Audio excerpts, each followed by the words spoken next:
Southern Hills Unified Methodist Church was established 57 years ago in June of 1959. What was once a small group of 118 members turned into one of the biggest congregations in Lexington history. Upon entering the two sets of glass doors that lead inside, rays of sunlight beam off the freshly polished gray marble flooring.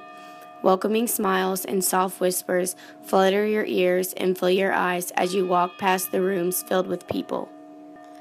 Wooden crosses with spotlights directed on them light up the rooms. Every Sunday, a few hundred people from all walks of life gather in the newly renovated church for the same purpose. We will venture on into the space and provide the background of people and the culture throughout. It is October 9th. A chilly fall Sunday morning. I enter the church around 9:15. The first service is set to start at 9:30.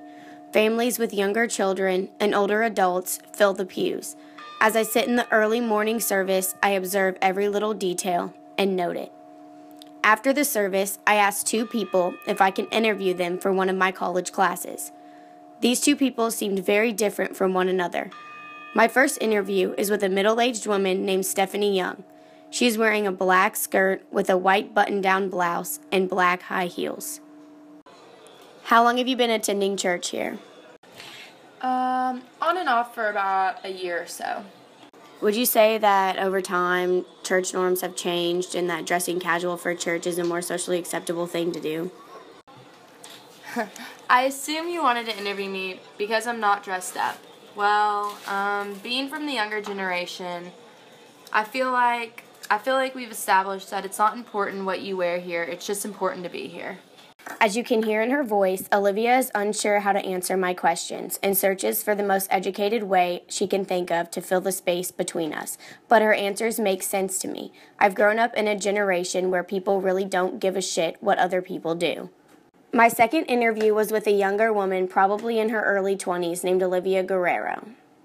She brings light to this point.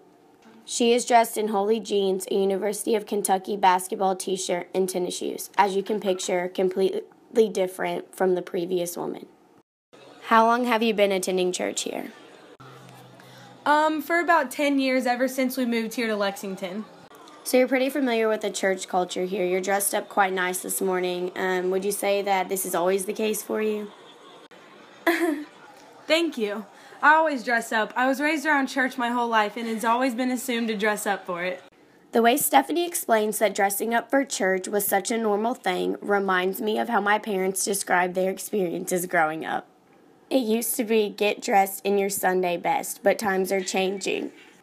In an article written by Dwayne Lifton called Clothing Matters, What We Wear to Church, says, our worship services have become increasingly relaxed and informal affairs. You can see that in what we wear. Churches for today's worshipers is not a dressed-up event. This shows how church has gone from a formal attire event to a non-formal attire event. All in all, culture is changing. Things not accepted years ago are being accepted by society and in younger generations today, and how we dress for church is just one of them.